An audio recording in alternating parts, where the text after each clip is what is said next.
मैं इस सृष्टि की जननी हूँ।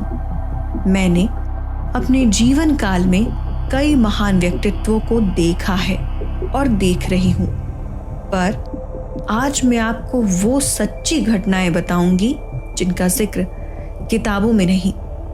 हजारों साल तक कई परप्रांतियों ने इस भूमि पर आक्रमण किए, सिकंदर से अंग्रेजों तक जिन्होंने भी इस भूमि को कलंकित किया है, उन सभी का सर्वनाश करने के लिए मेरे कई वीर बेटे बेटियों ने बलिदान दिए हैं।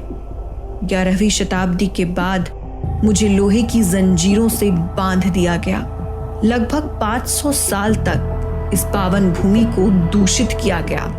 तब सह्याद्री पर्वतमाला के घने जंगलों में आदर्शों, साहस, शक्ति, पराक्रम, बुद्धि, दयालुता और स्वाभिमान जैसे गुणों से परिपूर्ण एक बालक ने जन्म लिया और वो कहलाया प्रौढ़ प्रताप पुरंदर श्री छत्रपति शिवाजी महाराज।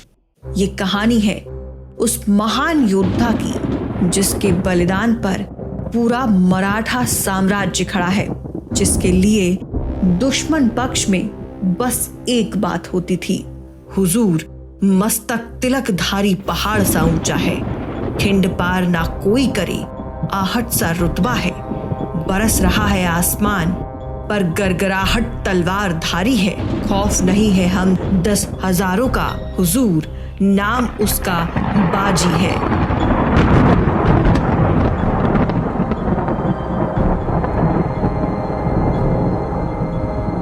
नरवीर बाजी प्रभु की कहानी उस दौर से शुरू होती है जब सह्याद्री की पर्वतमालाओं के जंगलों में वीर माता जिजाऊ के छोटे बालक शिवा ने अपने दोस्तों के साथ शपथ ली हिंदवी स्वराज स्थापना की।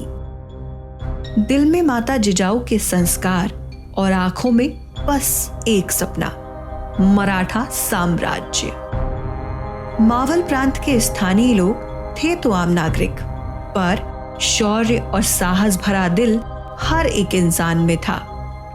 बालक शिवा से उम्र में 15 साल बड़ा नवयुवक मावल प्रांत के भोरनगर में अपनी अलग चाल के लिए प्रसिद्ध था।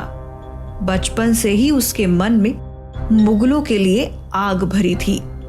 उसके पिताजी छत्रपति शिवाजी महाराज के पिताजी श्री शाहजी की सेना में कार्यरत थे।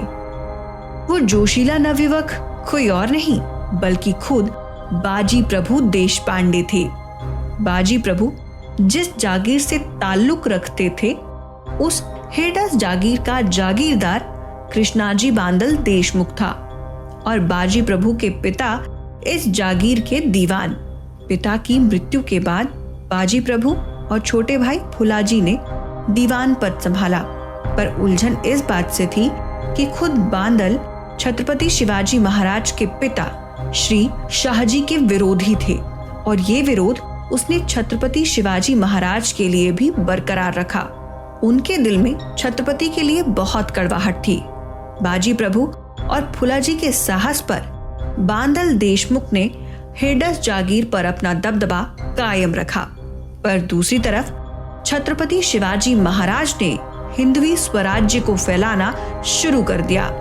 कोंढाना, चाकन, तोरन, रायगढ़, पुरंदर और जावली, इन प्रसिद्ध किलों को छत्रपति ने स्वराज्य में जोड़ लिया था। उस वक्त दक्कन प्रांत और कोंकण परिसर अलग अलग जागीरों में बटे थे और उन जागीरों पर आदिल शाही सुल्तान का राज था, पर सुल्तान ने अपने खास लोगों को ही जागीरदार बनाया। इनमें फिर चाहे मुस्लिम हो या हिंदू, सुल्तान का जो भी व्यक्ति एकनिष्ठ था उसके दायरे में एक जागीर आ चुकी थी। उस वक्त छत्रपति का खौफ ना सिर्फ मुगलों के दिलों में था बल्कि उन गद्दारों को भी था जो अपने ही वतन से गद्दारी कर बीजापुर के सुल्तान की सेवा कर रहे थे।